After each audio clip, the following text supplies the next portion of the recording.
Mrs. Furness. Very good to serve under you. And my thanks to the honourable member for bringing this debate to us. And it's a very important topic, as we've acknowledged. And I'm particularly struck by how she described, in the case of her constituent, Kirsty, the specific impact of the regime, the financial regime that adopting parents face, but also her general points, also echoed by the honourable member who just spoke, these general challenges faced by adoptive parents, both in terms of the challenges that their children continue to endure, having joined their family, but also the adopting family themselves and their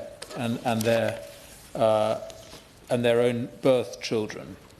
And reflecting, as honourable members spoke, I was struck by how much more we know now than we used to about the process of early development among children. And I think back to the years, about 50 years ago, when my parents adopted my sister, compared to the experience that my sister herself has had adopting her two young sons. And the difference is pretty stark. My sister simply arrived, and that was that. And the expectation was that all was now well, and no further support was required. And indeed, things did turn out very, very well, I'm glad to say, for my sister. But the support that has been offered to her as as adoptive parent is far greater and more sympathetic, and shows much greater understanding of the challenges around child development than happened a generation or two ago. And I want to just briefly pay tribute to the former government, which over the last 10 or 15 years did introduce some quite significant improvements to the system that adoptive parents face. David Cameron and Michael Gove both made a priority to ensure that the regime around adoption was improved. In fact, I've just been reading an article by, in the Spectator magazine, a leader this week, praising the performance of the last government in respect of adoption. I can't think it's anything to do with the editor of the Spectator.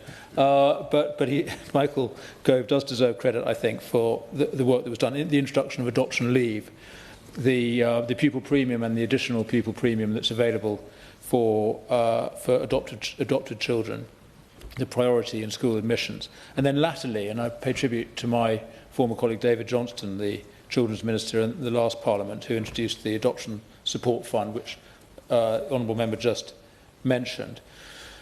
And I think it's fair to ask ourselves why additional support is needed for adoptive families and for adopted children. I mean, you could argue, I think we should, that all families need support and help bringing up children.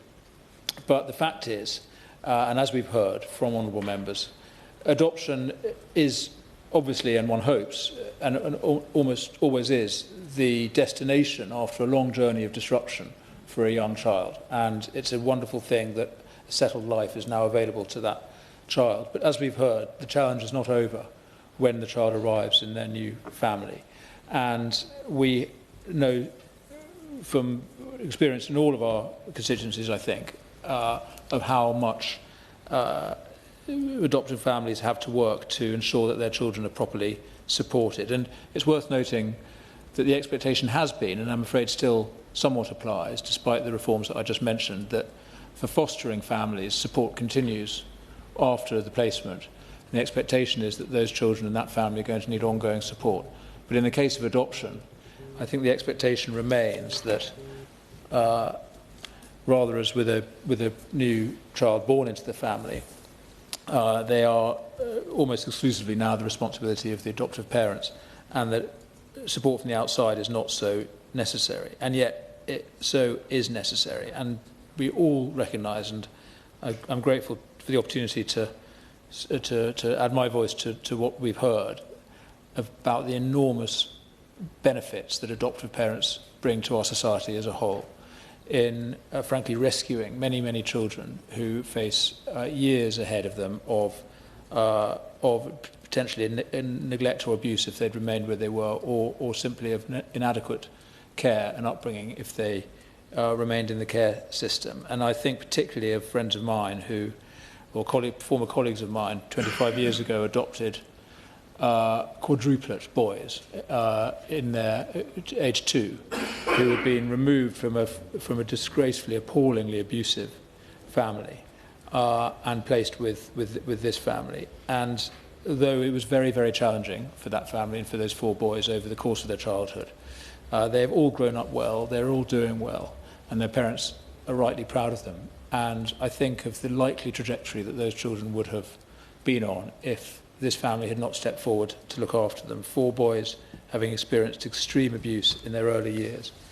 The costs they would have imposed on our society, both financial and social. And then we think of the topic that's very much in our minds at the moment, the tragedy of the grooming gangs, which, while very complex and every case being different, nevertheless had in common in many of the cases of the girls who were the victims of those crimes having been in care.